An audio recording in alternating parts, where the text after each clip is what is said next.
So I'm Scott Faust. I'm with Lockheed Martin Space Systems Company. I run their Advanced Technology Center. And I want to welcome you all to the GNF Disruption of New Starts on the Asia-Pacific Space Turf. I have to tell you, I am really excited about the being able to moderate such a dynamic and accomplished panel. Over the course of the next hour, we're going to discuss the whole landscape of old space and new space. What are the synergies and what are the challenges or frictions? You know, we've seen in recent years the Asia-Pacific region significant expansion of new starts in the space market. In this new normal, how does the new space work with old space? So this afternoon, you'll be sitting in on a conversation amongst our panel of experts who are all leaders in the space arena.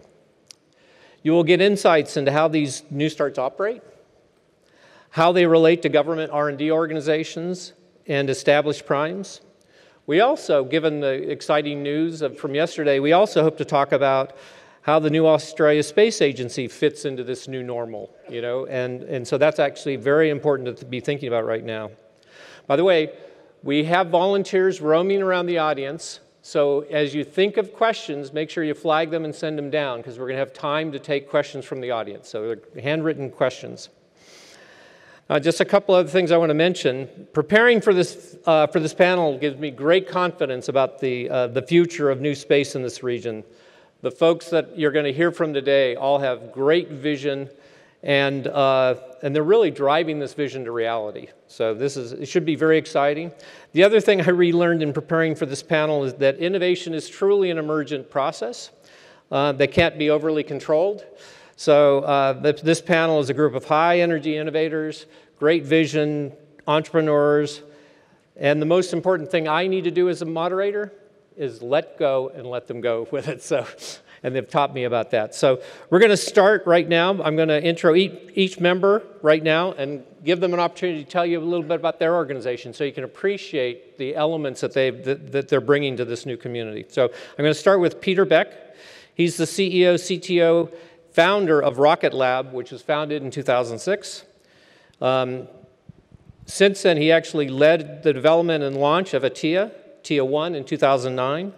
He's got some very significant awards, the Meritorious Medal from Royal Aeronautical Society for exceptional service, the Cooper Medal from the Royal Society, Best Single Account of Research in Physics and Engineering, and New Zealander of the Year for Innovation 2016, and also recognized as a New Zealand Entrepreneur of the Year. So, Peter. Thanks very much, Scott. So Rocket Lab is a company that's focused on really enabling access to space. If we flick to the next slide. Perhaps not. So the whole purpose of the company is to lift small satellites into low Earth orbit. And we see the growth of small satellite industry is just exponential. The growth of the large geosynchronous satellites is pretty well static, but last year alone the small satellite market grew about 71%. And the Electron launch vehicle is designed to launch these satellites at a very very high frequency, and the vehicle can lift about 60% of all the satellites launched in 2015. So the point about the whole program is really access and democratizing space. Thank you, Peter. So next person I want to introduce is Flavia Tata Nardini. She's the CEO of Fleet Space Technologies, co-founder, and their mission is to connect every single device on the planet. A kind of bold vision. She's got a background in rocket science, micropropulsion for CubeSats, and we're very privileged to have her on this panel. Thank you so much. So Fleet is a company that was co-founded in South Australia. So we are South Australian based and very proud. Our mission is to launch 100 nano satellites for completely dedicated to Internet of Things. So device connectivity, particularly industrial Internet of Things. So we're going to be potentially one of Peter's customers in the future. For us, his technology is very critical. 100 satellites in a market as Internet of Things needs to be deployed very, very quickly. So Fleet has been operating for 2 years, was founded in 2015. We just closed a Series A, and we are in 3 countries in the world, and have a little 20 people team at this stage. Need to grow in the future, and very happy to be in this panel. Thanks, Scott. Thanks, Flavia. So the next person I want to introduce is Michael Brett. He's CEO, also a co-founder of QBranch, which is focused on solving complex analytical problems using the most advanced techniques available. He's an expert in complex systems with significant experience in developing and accelerating adoption of early-stage technologies and delivering products in aerospace, defense, and data analytics. He got the Australian Leadership Award in 2013, recognized as one of 5 global young space leaders by IAF in 2014, and was also recognized as the most inspiring young engineer by Engineers Australia. Well, thanks very much, Scott, and thanks everybody for joining us this afternoon. It's really quite convenient that we've got the space value chain set across the stage like this. So we've got launch, and then satellites, and then the data analytics part of what we do. And one of the things that we've seen over the past couple of years as launches become cheaper and new sensors have been placed into orbit is the explosion of the amount of data that's become available. And so what QBranch does is focus on how do we extract the value from that data. So we are a data analytics company. We apply machine learning, AI type work to that data, focusing on sectors like finance, insurance, other technology companies. So we hope to be a customer of Flavia's one day in the future, and to make use of her data and apply that to that work. But in addition to that, one of the challenges of so much data is how do you process that fast enough? And so one of the technologies that we're really interested in is quantum computing. Quantum computing started to become extremely interesting over the past few years as it's transitioned from universities and research labs and into commercial R&D. And so we've seen Lockheed Martin make a number of investments in quantum computing over the last couple of years or so, and QBranch has been able to work with Lockheed and some others to access that technology and start to explore the potential speed up that quantum computing could provide to data analytics. Thank you, Michael. Next, we have Tim Parsons. He's CEO, co-founder of Delta V New Space Alliance, Asia's first space startup accelerator. He's also CEO, co-founder of XLab, which develops deliberate innovation programs across a wide range of industries. He's an experienced tech sector exec with 20 years of experience in digital product innovation. Thank you, Scott. Hi, everybody. How stoked are you that Australia is going to be having a space agency, huh? Woo! But it's not just going to be any kind of space agency, it's going to be a new kind of space agency, and that's because, as this panel names contains the words Asia Pacific, we need to respond to the needs of the world's fastest growing economies, some of the world's largest and most complex environments for data, for agriculture, energy, health, environmental sustainability, which is our region. We are smack in the middle of a region that's now been called ICASA, India, China, Africa, South Asia, and 2/3 of the world's middle class are going to be living in that region by 2030. The new middle class who have a $20 mobile phone in their pocket, which has a super fast quad-core processor, needs to operate all sorts of different things across their societies, and they are increasingly going to leapfrog countries like Australia and others and go straight to 5G, 6G and beyond to solve the huge problems that they have. So Delta V, we're inspired by the scale of the opportunity, and we are particularly inspired by space and the talent we have here in Australia. And what we do is we educate people about the professional discipline of entrepreneurship, and we teach engineers and scientists and business people how to work together and collaborate together. Thank you. Thank you. And in today's climate, it's so important to help people figure out how, in fact, to become more effective in innovation and entrepreneurship. So that's great. So our last panel member is Dr. Kimberly Clayfield. She's an executive manager of space sciences and technology within CSIRO. And within this role, she's helping to guide the development and implementation of their space technology agenda. She's an invited member of the Australia National Committee for Space Engineering. She's an invited member of the Australia Academy of Sciences National Committee on Space Science. Very passionate about STEM and inspiring young people to study science and engineering. And she also has a number of very interesting awards: 2010 Australia Most Inspiring Young Engineers by Engineers Australia, 2011 Australian Leadership Award, and 2013 NAB Women's Agenda Leadership Award for Emerging Leader in Public or Not-for-Profit Sector. So Kimberly. Thank you. So CSIRO is the Commonwealth Scientific and Industrial Research Organisation, which is Australia's largest research agency. We operate 2 national space facilities on behalf of Australia. They are the Australia Telescope National Facility and the Canberra Deep Space Communication Complex at Tidbinbilla, just outside Canberra. On that slide, you can see 2 of the radio telescopes that make up the ATNF, the Parkes telescope on the left, top left, which was the one that was made famous in the Australian movie The Dish. The top central picture is a picture of our newest telescope. That's the Australian Square Kilometre Array Pathfinder, which is located in Western Australia. It's an array of 36 antennas operating as a single telescope. It's an outstanding instrument in its own right, and it's also a scientific pathfinder for the Square Kilometre Array radio telescope. And the top right image is a picture of some of the dishes down at CDSCC.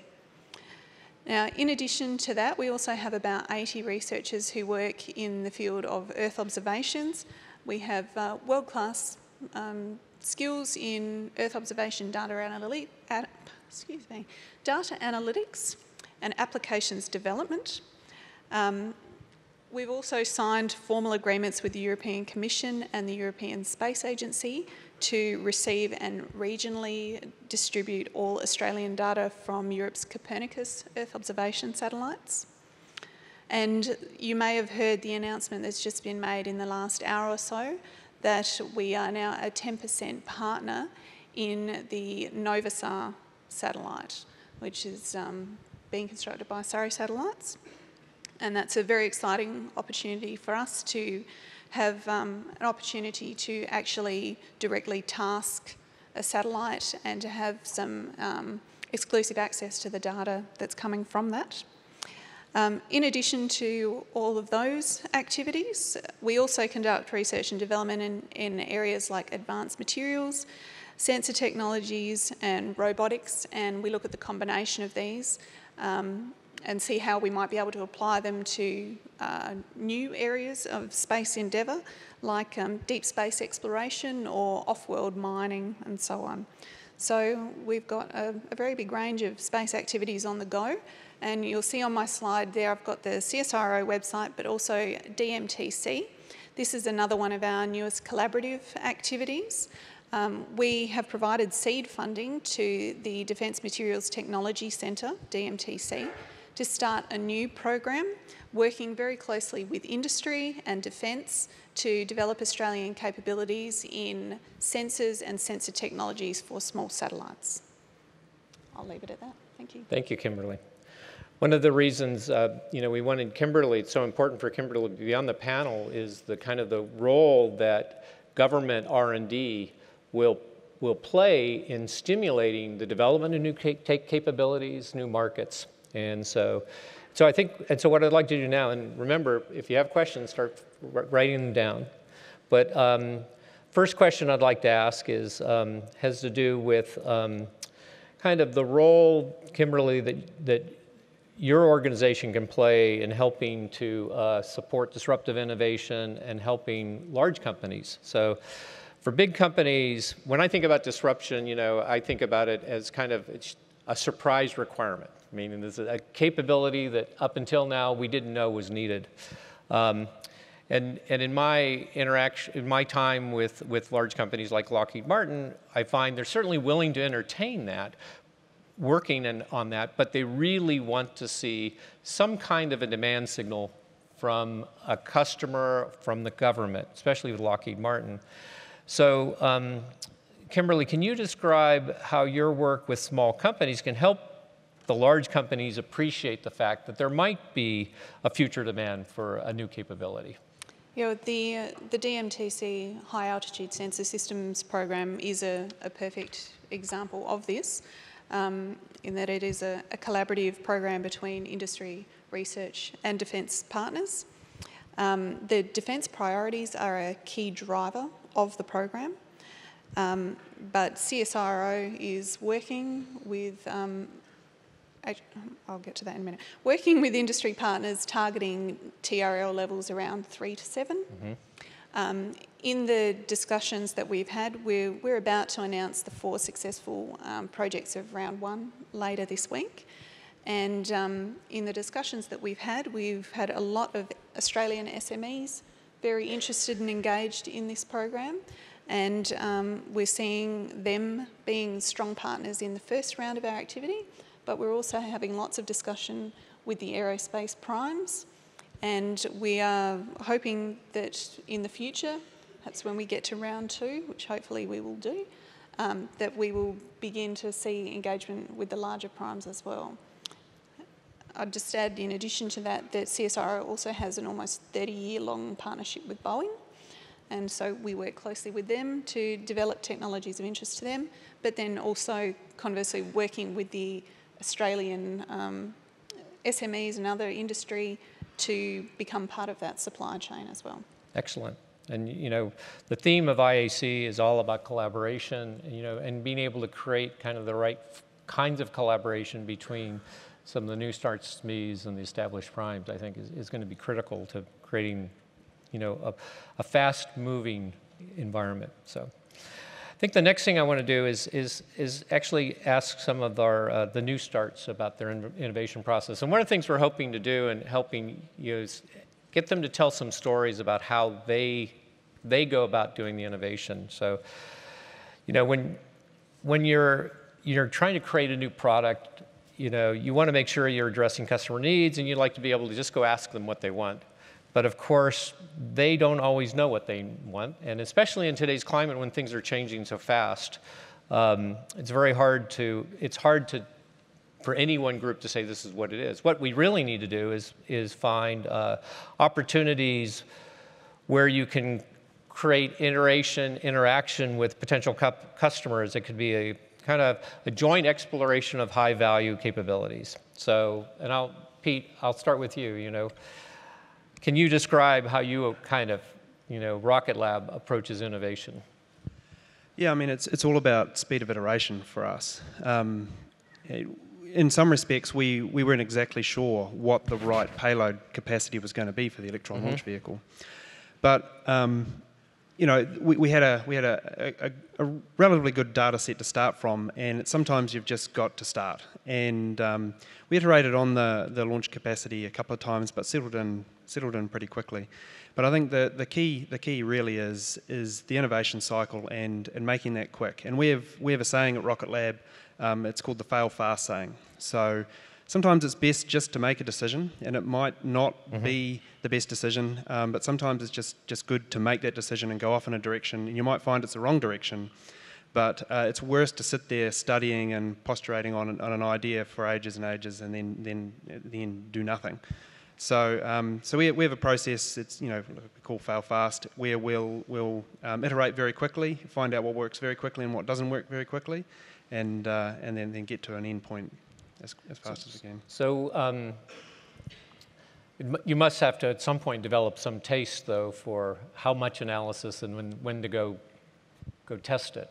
Is that something you think over for instance, the 11 years in Rocket Lab, you've honed a little bit? Yeah, absolutely. I mean, it needs to have good engineering ground and good engineering sense to move forward on. But and it can't defy the law of physics. That's an important one. And then as long as those two things are met, then it's really, you know, creating some basic experiments and learning some first principles. And then once you've kind of understood the first principles, then you know, we're a very test-heavy company, so we like to just build hardware and go and test. Okay. Yeah, just do it. Yeah. Basically, just get on with it. Flavia. So our experience with nanosatellites is most probably the experience if all of you know nanosatellites. I mean, we got a great experience of the guy at Planet or Spire. I've been doing this for many, many years. I take a different type of market is IoT. That is a very complicated market. Internet of Things, for who doesn't know what it is in this area, most probably all of you know, is the idea that all these devices is going to be connected in farms, oil and gas company, mining, transport, logistic. 75 billion devices, a big exercise, okay? What's interesting is that, you know, you decide for your innovation to take such a big a big trend, okay? And at the end of the day, no customers really know what they want. This is like big corporation looking into the future and say, hey, it's going to be 75 billion devices on Earth. What are we going to do with that? How are we going to connect them all? And this is where nanosatellites comes really in handy, and the fact that you have lowered the cost of satellites so low that you can experiment with them. You actually have to be on the ground a lot and iterate. So our team works very similar to what Peter just described. So it's got product cycles of like 2 or 4 weeks, and then we go on the field and we test what our assumptions and what we do. And the satellites go in parallel, and we reiterate depending on what we see. And, you know, and we change continuously because the customers, they don't know what they want. We are educating them, they're educating us, and it's a very important exercise. 90% of our time is really spent on the ground and in the field, and even we have to push ourselves, you know, to put our engineers in the middle of the oceans, in the middle of the field, and understand the customer is very, very quick cycle. The beauty is you launch a couple of nanosatellites, you launch a couple of with a couple $1 million, and you try. It's like what we call what is called in the software startup world an MVP. So you launch an MVP in space, and you start iterating from them. You know, as engineers, I'm an engineer. I've got a bachelor and a master in engineering, and a lot of people here in this room. We are really not built, okay, to create not perfect products, okay? We have been educated to perfection. We have it, everything has to be perfect. And even our engineers, they struggle with this concept a lot. The reality, the startup world and new space is all about making a lot of mistakes and make them as soon as you can.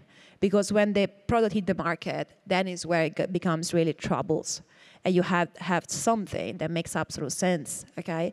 So even leading innovation inside your own team, it's hard work, you know, because, you know, you are with engineers that be working non-stop for 3 weeks. You're like, bad luck. You know, the customers really doesn't like the solution. But we have been working on it for 3 months. I'm sorry. What's next? So you have to be very gentle with yourself, even inside an innovation company, as a startup, a small environment. And when big corporation comes around you, you have to be very careful what to leverage and what to not leverage, okay? Because R&D is important in a startup and a new space, but customers are the center of the universe for us.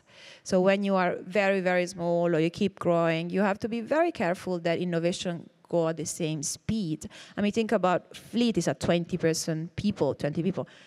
I think Rocket Lab is 500, and maybe we just face exactly the same issues. You know, always, you know, validate what you do, check, control check. At the end, you got awesome engineers, and that will make it happen. But you have to make sure that you're innovative enough to be on the floor, on the ground, and understand what are the issues. And I can promise you, this is not easy. It's not an easy exercise. Wow. It's for the brave. It's like, sounds like you've created quite a culture at Fleets, where it sounds like all of your engineers are now deeply immersed in your customers' problem space as well. We spend a lot of time with cows. You know, there is this cows connectivity thing that is such an important issue, okay? And, you know, I was born in Rome. Hell yeah, and I get an apartment on the 7th floor, so I'm not that kind of girl, but now I am, you know? So there is a lot to learn. Thank you. Michael, what about your experience? Sure. So part of the mission at QBranch is to turn raw data into commercial value somehow. And what we've found is whenever we've walked into a customer with an assumption about where we could add value to their business, we're usually wrong, and wrong by some degree. And so the trick is to give the customer the tools for them to do discovery and to create that value themselves.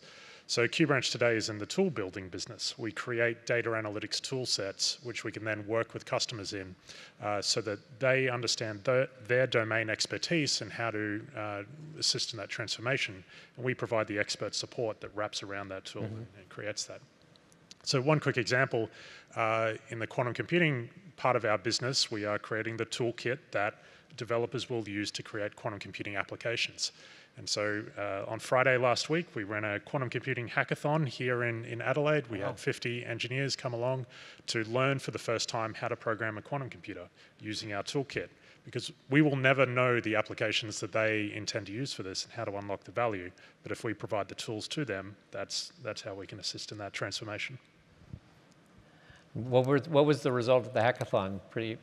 We had a lot of very delighted young engineers that could walk out of that day knowing how to program a quantum computer for the first time. And so taking them from, I know nothing about quantum computing to quantum computing 101 to I've programmed 4 or 5 applications in the course of a day is very exciting. Fantastic.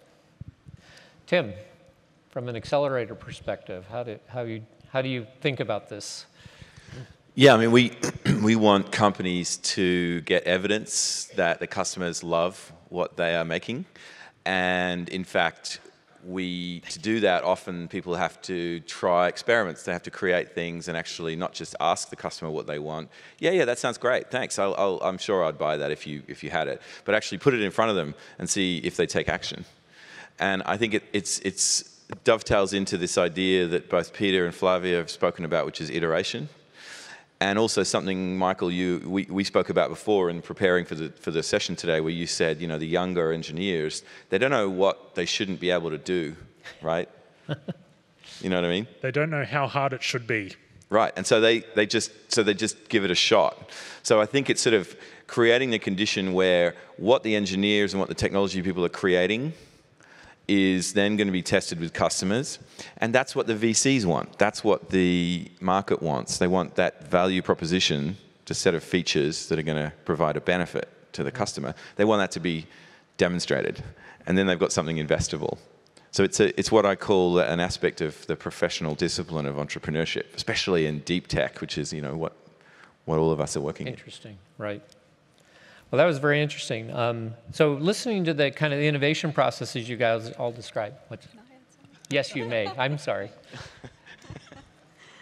Just want to say CSIRO actually aspires to be our innovation catalyst in Australia. Mm-hmm. So we do have quite a range of mechanisms for innovation.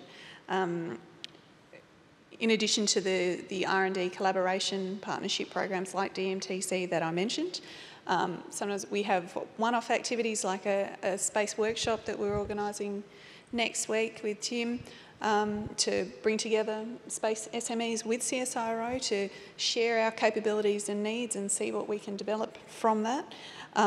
We have a specific program called CSIRO On, which is an R&D accelerator.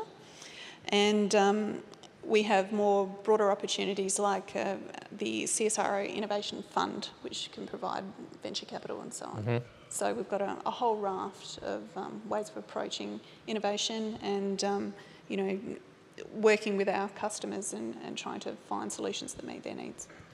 Do you find the opportunity, for instance, for the CSIRO researchers to work closely on projects with small companies and such? So they're getting that experience through... Yes, and the CSIRO On program, the R&D Accelerator, is particularly targeted at that too. Very great. Mm-hmm. Thank you. So very interesting in terms of the innovation processes. So now the question is, how do you now kind of develop the workforce and the environment to allow all this to happen? And I think, Bobby, I think I'll start with you in terms of thinking through some of the culture that you need to put in place. We talked some about this yesterday. Yeah. It's interesting because, I came here 4 years ago. Okay, just to give you a bit of context. I worked at European Space Agency for a long time. I was leading big projects in Europe, launching nano satellites. And when I came here, I couldn't find a job.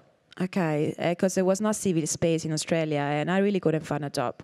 And so there was nothing for me. This is why I became an entrepreneur. So I was stuck in a corner. Okay, this is a big issue in a country like Australia. I mean, when fleet, because everything is in defense, and I didn't have an Australian passport. Okay, so I was a very high-skilled, important person. For fleet now, and I became a very high-skilled housewife. Okay, that is not really what I studied for, but yeah, really. But when I had to hire this 20 people, we were overwhelmed by CVs. I mean, in a week we had 440, and then you understand how many amazing, high-skilled talent is out there. Maybe not per se with an Australian passport, or simply that they love tech that is not military related per se, or they love space, that simply couldn't find a job. A lot of Australians, they were abroad. So I think the expertise is there. As a small startups, I'm the CEO and the HR manager, okay? So I went through all the interviews because it's family at the beginning, right? And we've been really good. The team is fantastic.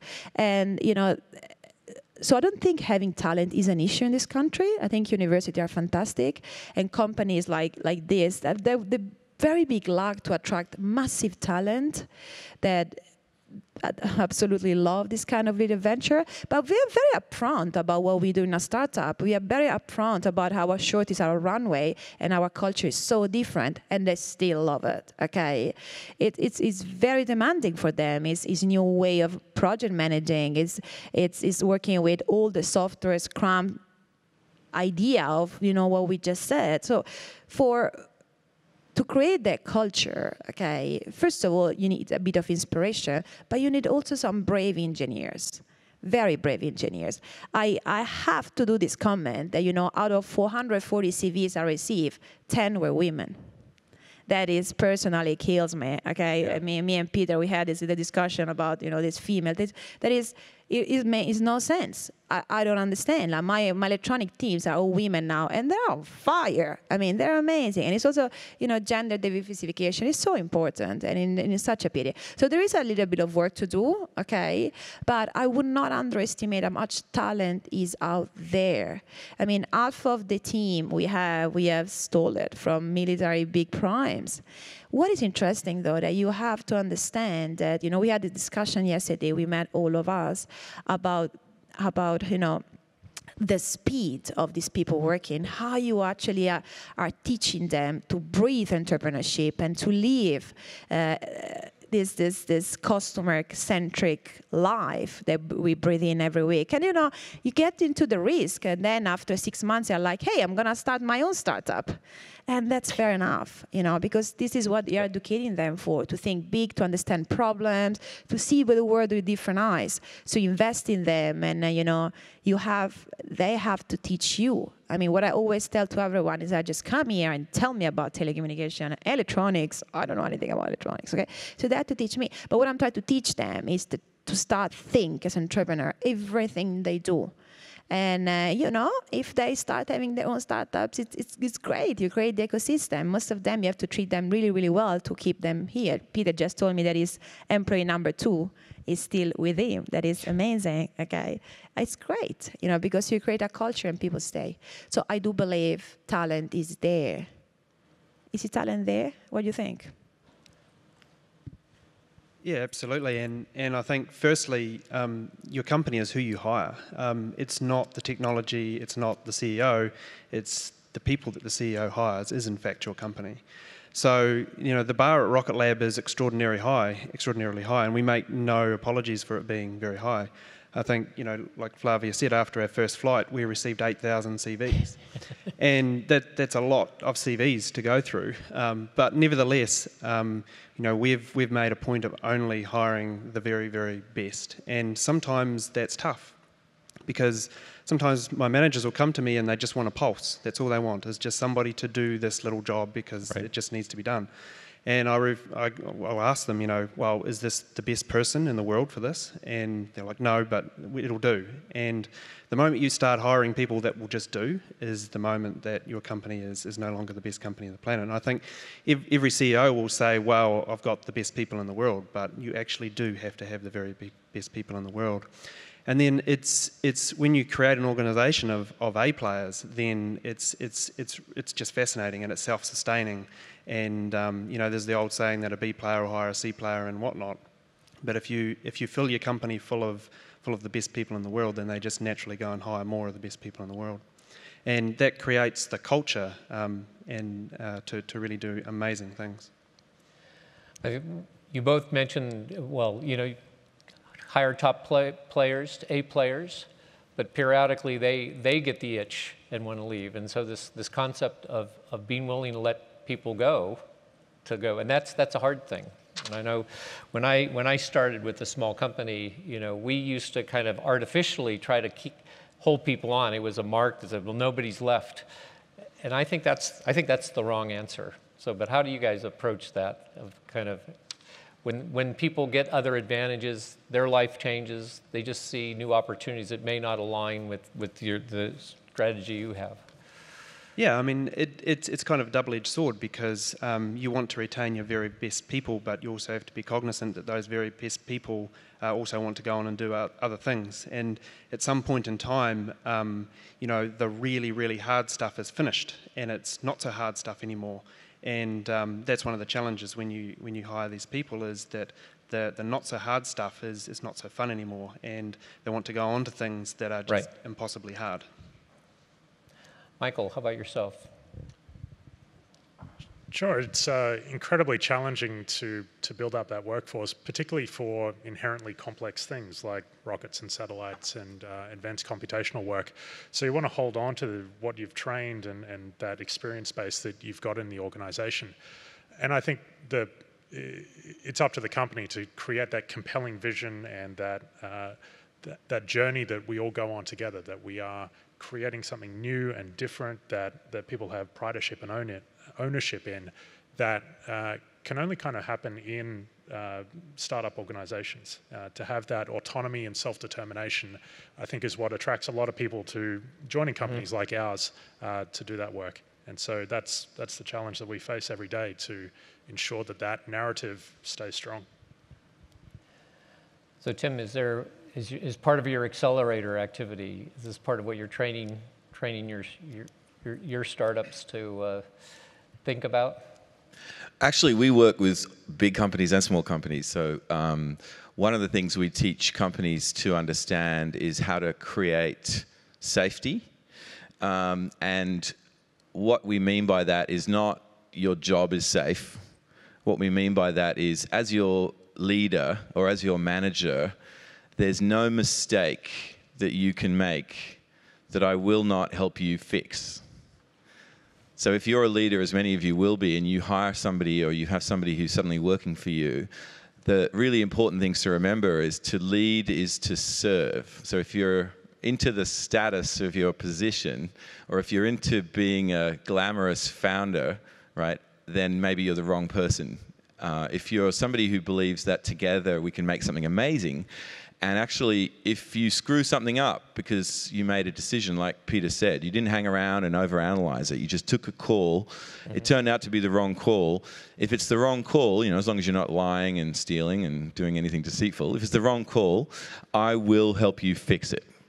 And that I think is at the core of the culture of the best organizations, big or small. And that also is a way that your best people, your world-leading people, can also lift up people who have other qualities. They didn't get the best mark in maths, they didn't get the best mark in English literature, but they have other skills or qualities.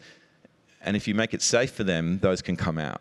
So that's actually what we do teach our entrepreneurs. And we sort of try to teach them how to be great human beings.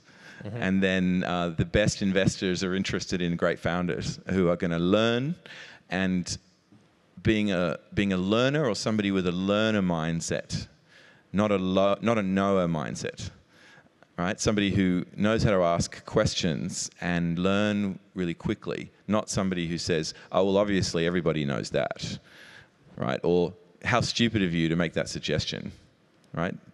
Would you like to collaborate with somebody like that? And maybe there's someone you know who uses that language, right, in your life. Call them out. Are you a knower or a learner? Because if you're a learner, is it really true that if you inject liquid oxygen and gaseous hydrogen, won't the whole engine blow up, right? Yeah, that's a much more collaborative approach, and maybe you'll get a better decision, or you'll learn something even better. So that's all part of culture, and to create a high-performance organisation that can weather the storms of the economic cycle requires safety. It requires that stuff. Yeah. Right. You know, one of the things is we talked about being able to hire kind of A-player engineers, the doers. But a key part of what you're talking about in culture is developing that leadership team. And right now, in small, the leadership is you. But at some point, that's going to be a challenge, right? Is how do you now start to create a layer of leadership team that does know how to handle these problems the right way and interact. So. And I think a founder is in a perfect position for that. And for Flavia, you said you created a family. You used the word family, and a family should be a place where you feel safe, right, to make mistakes. And that holding on to that is actually how to hold on to a high-performance, kick-ass, high-value enterprise. So, yeah. So Kimberly, Michael made the comment that, sometimes it's only at a startup that you can create a certain kind of pull, But I work at Lockheed Martin, a large company. I struggle with that all the time, and I assume with CSIRO, how do you deal with being able to attract the top talent, where a lot of times there's the pull to join, Flavia or Pete's or Michael's team? Well, yeah, we're a very big organisation. CSIRO has over 5,000 employees, so I'm not really in the hiring and firing chain. But yeah, you're right that CSIRO still also works very hard on creating a culture within that organisation where people feel that they can innovate. Try to give them a bit of time and space to think outside the box instead of just, desperately trying to meet one deadline after another, and trying to create a culture that doesn't punish failure. That's the key important, yeah. main things. Sometimes easier said than done, but. Yeah. One of the things I want to do is that I want to make sure we get to some of the questions from the audience, but I do want to jump to this question again because of the great news from yesterday about the announcement of the Australian Space Agency. So I'd like, from your perspective, maybe I'll start with Pete on this one. From your perspective, where you were seeing a space market that is, now we're seeing a space market that's going to be dominated by commercial as opposed to government. What roles do you think the space agency should play with this kind of shift to enable a thriving space ecosystem? Well, I think first and most importantly, New Zealand had a space agency first. But no, in all seriousness, I think it needs to be what is the purpose? And I think the thing that the New Zealand Space Agency did really well, if you look at the very first words of their constitution, it's to enable and grow a space industry, and not to regulate it. Mm-hmm. So, I think those are the real critical and key decisions that Australia needs to decide. What are they going to do with their space agency? Others that have. So I was lucky enough to be part of this reference group advising the ministers, and we are 7 people, and 2 of us are CEO of startups. That I think it says a lot about the changing culture. Bear in mind that in a startup community in Australia really was born in the past 12 months, even if there been most probably 20+ million of private investment in the past 6 months. So.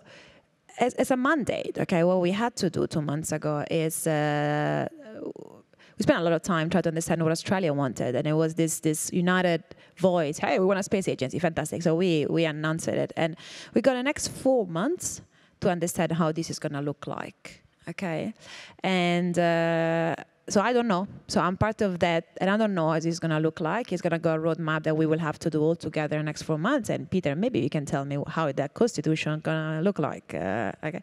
But what is interesting is that I don't think. So for startups like us, so we had this discussion yesterday. We don't really need a space agency. Okay. So we need customers, and we need great team, and we need great focus, and we need investors backup, and we're going to go ahead anyway. What I do believe, though, is that as, we feel a bit pioneers of this new space community, and it needs a lift. So it needs like a coordination, and it needs an enabler, and it needs most probably a stand up and say, yes, we support all this. We support innovation. We are here for the community. And the devil is in the details. So it's going to happen next 4 months is really, really important. And it's going to be the key how Australia decided to shape this. Honestly speaking, we are not going to be NASA. Okay, we are not going to be NASA, and that's fine. I mean, there is a commercial 60 startups growing and a commercial flavor in Australia that we have to leverage. And the space agency will try to do that. So there are a couple of things that need to be put in place to enable companies like us to happen. And I hope this organization will do. You know, in the next 4 months, we'll need all the support possible, understand how this is going to look like. You know, a week is 7 days. And as CEO of startups, we work most probably 8 out of 7. And we still have to figure out the space agency. So every support is quite welcome. Send me an email. Okay, but this is a very exciting time. And we should be very, very proud of ourselves, you know, as an industry, as everyone, or the organization that push to do that. It's really an amazing time. So, you know, we have to take a second to celebrate, and then we will fix this, and we'll make sure it's done properly. But, you know, for a couple of days, I think we all have to just chill a second.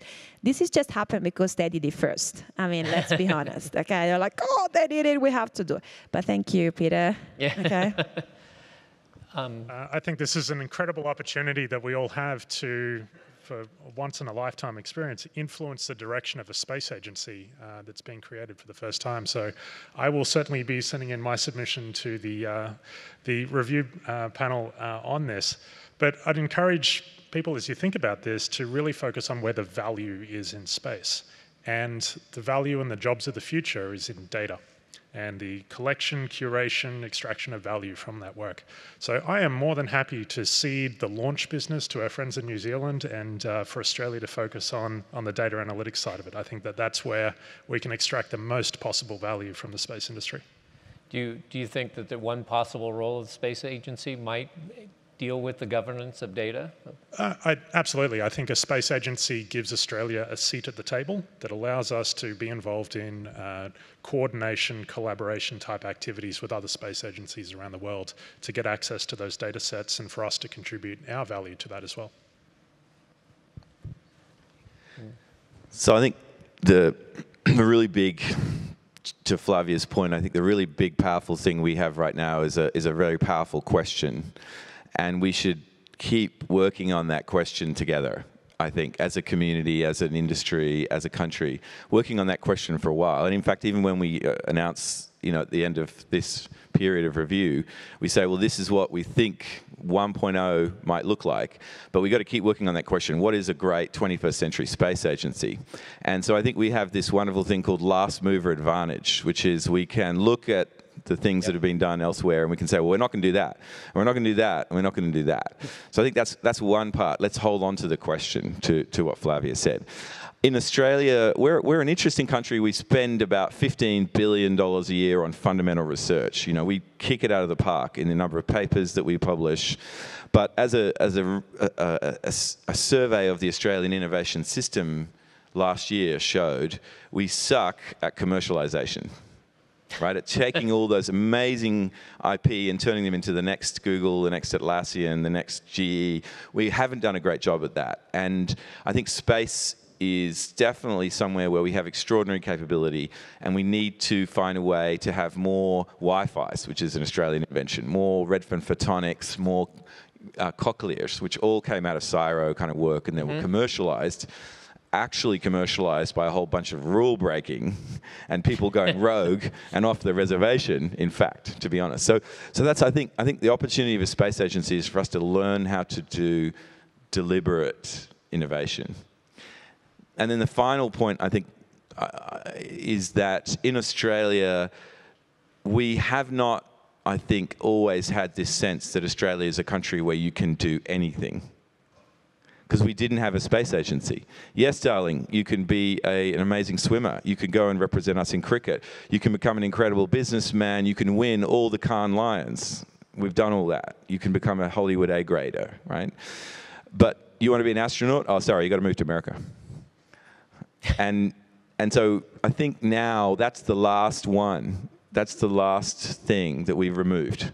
And Australia should now be seen clearly as a country where you can achieve anything that you might imagine. And hell, if the New Zealanders can do it, then surely we can. Kimberly, do you have any comments on the space agency, or do you?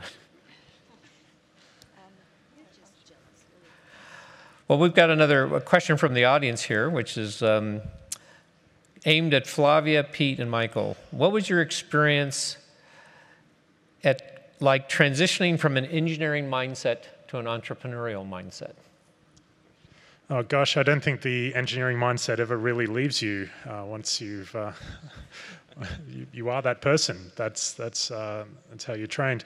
But you apply that to other parts of business. So it's in the organizational design. It's the systems thinking about how to create not only a technology, but an organization that can create technology. And working with other engineers, particularly junior engineers, to get the best possible value out of them. So I've certainly picked up skills in business along the way, but the engineering part of me is still very strong, and that's who I enjoy working with. I think being a technical CEO and co-founder is really powerful. You know, you can have all the conversation, we can follow the tech. But I was lucky enough that, you know, I had two co-founders, and one is very technical, one is very business. And, you know, and this is where the magic happened. You know, you start thinking and you challenge yourself. We challenge him, he challenged us, you know, on thinking in different aspects. And there's a lot of conversation going on, you know, to destroy the technical mentality. I'm a big fan of co-founding. Co-founding is really, really hard. In the sense that, you know, I have two co-founders and a husband. So it's 3 marriages. And it's hard work, you know. And, you know, the reality is that this is where magic happens. You fly solo, eh? Okay, like, you know, the biggest, like Elon or things like that. I needed a business partner. I needed to grow my business capabilities. And I'm another person since 2 years ago, and I'm really glad. I think business is a lot like engineering in a lot of ways, actually, because if you think of an engineer, what does an engineer do? A good engineer takes a really tricky problem and wrestles it to the ground through kind of you know, research and little experiments and finding the solution. At the end of the day, engineers are just problem solvers. So the same rules apply in business. You know, if there's a problem, we've got no money, then we need to go and find some money. And it's a pretty straightforward process, really, to just wrestle it to the ground. So I'm sure there's kind of decisions that you have to make. You know, as an engineer, I think it was alluded to before that we all strive for perfection, and sometimes there's always a trade to be made with. You know, if you give an engineer a product, they'll spend their entire life working on it, and it just gets polished and polished and polished. And sometimes, you know, from a business standpoint, it's not always polished. From an engineering standpoint, it can be, but from a business standpoint, sometimes you have to take some risk, which can be challenging. But yeah, I don't see there's a huge. I think it's a real strength to be a strong engineer and a business leader. I agree. That is so huge, but the notion of the co-founder, I found very interesting. You know, that if you can get that helps. You get kind of a yin and yang kind of relationship. So, I will point out, however, I think all of us on this panel are all engineers saying that we're all great business people. So maybe our business colleagues might have some different ideas about how we do that. But one point I'll pick up on Pete's is that something I call the curse of the engineer. We are problem solvers, so therefore we think we can solve every problem. Given enough time and caffeine, we can work through anything and come up with a business solution. The trick to learn is that other people are much better at that than you are, particularly for things like sales and marketing, public relations, building organizations. There are skills out there that people are better at than you are as an engineer, and so go find them. That's a great comment, and that's true. It's part of letting go is to recognize others can do it. So this is a question that was targeted to Pete, but I think it's actually relevant to the entire panel. Do you believe that the Australian-New Zealand space industry will fulfill a specific niche, Or do you think it has the potential to fulfill a broad range of roles in the global space industry? So I don't think we should prejudge it. I think that we need to run a whole stack of experiments. We do have some strengths. We have some amazing infrastructure. We are located in the southern hemisphere. All the GPS constellations come overhead. And as I said, most of the fastest growing economies in the world that are our north, and most of the people in the world. So yes, but I think we have to make some bets. But I think, and I'm almost contradicting you here, so apologies, Michael, because I do believe in data and the data industry. But I think at the end of the day, the customer and the end user and the whole ecosystem, it is quite an interesting thing how it shifts and how it's changing so fast. And so for us to say, okay, in 5 years' time, we're going to be this, I just think the world's changing too fast, and that would be a super high risk strategy. Sure. So. But you believe there's the potential to have a broad... I think we can definitely have a broad industry, and I want to see Australian companies doing what they do in all the other industries that we're operating in, where they're involved in every country in the world in some form or other. You know, whether, and I think we also are going to have a space industry that looks like a swarm of companies, not just 4 or 5. I think it's going to be much more interesting and dynamic. So here's a question that I think kind of mostly targeted at Michael and Flavia, but and one I'm personally quite close to. So where's the digital security expert on the panel? What's the current state of digital security in each of your systems? And as we become more and more dependent on data, so it'll be interesting. Are there any digital security expert here? We need them. Where are you? One of the fastest growing areas of our business is the cyber insurance business. So QBranch is a data analytics company. One of the products that we provide is risk assessments into the insurance sector, and that is focusing on cyber insurance right now. So we apply a lot of resource into that. It's the fastest growing product in that market. And I think that, you're right, Scott, over time, security of data, the way we handle our own personal information, the way that we treat other people's information, that will become second nature to every business. It has to be built in from day one. Yeah, this notion of bolt-on security doesn't work. So another question. Kimberly, I think you can maybe help with this. The role of government is to fund basic research, among other things. How do startups leverage and influence basic research, which underpins all new technology?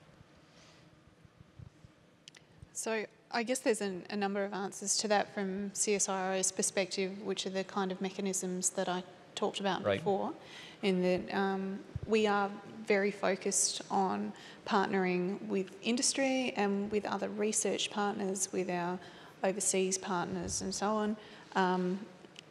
We have a number of ways that industry can join us on collaborations. There are the structured programs like the DMTC program. There are our R&D accelerator programs. The door at CSIRO is always open too. I mean, if you're surfing the website and you find something that looks like it's of interest to your company, you can contact us. There's a contact on every page on the website. So yeah, we are very open to collaboration, and we've got a number of ways that we can try and tackle that depending on what suits the individual organisation best. Excellent. Thank you. Any other comments? So here's one then, Pete, for you. When is the next flight? And have you considered sharing your launch infrastructure with other launch companies? So the next flight we're trying to roll out in about 8 weeks. You know, it's another test flight. We do have a couple of customers on board the next flight, which is really exciting. Would I let other customers use our launch facilities?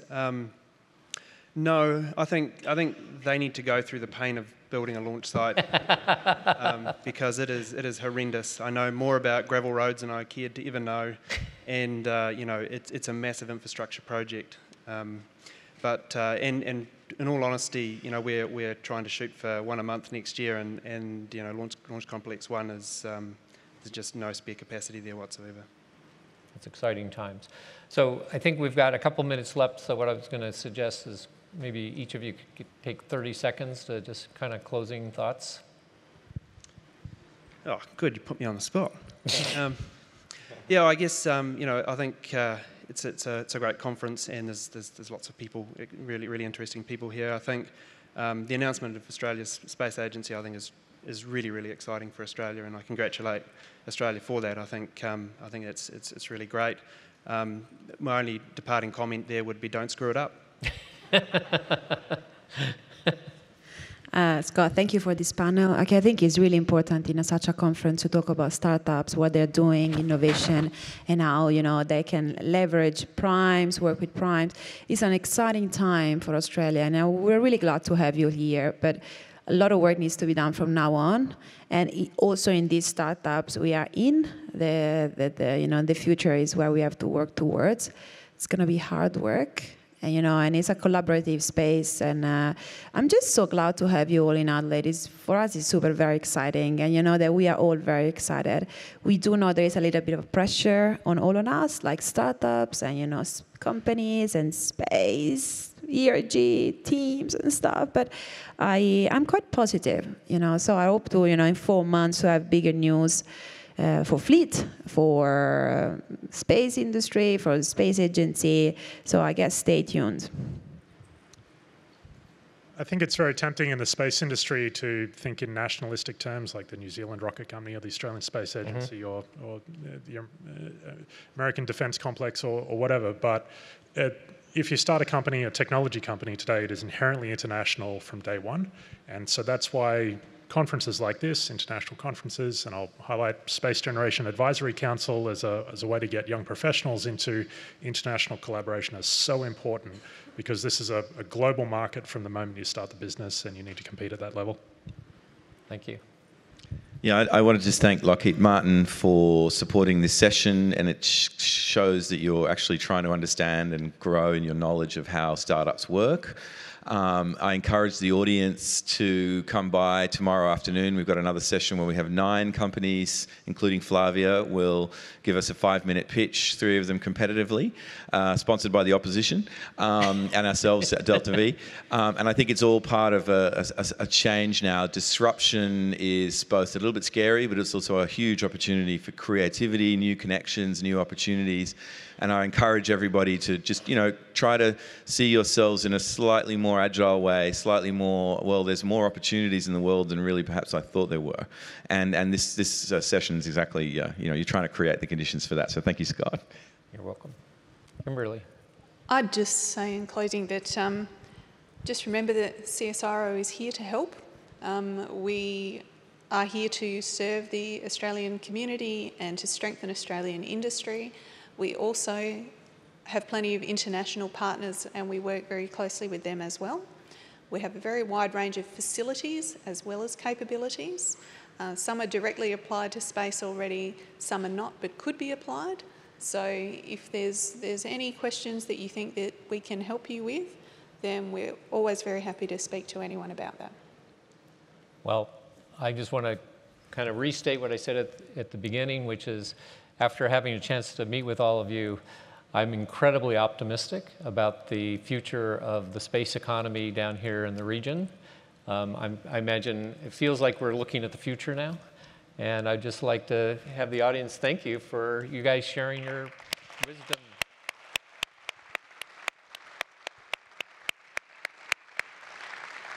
Thank you guys very much.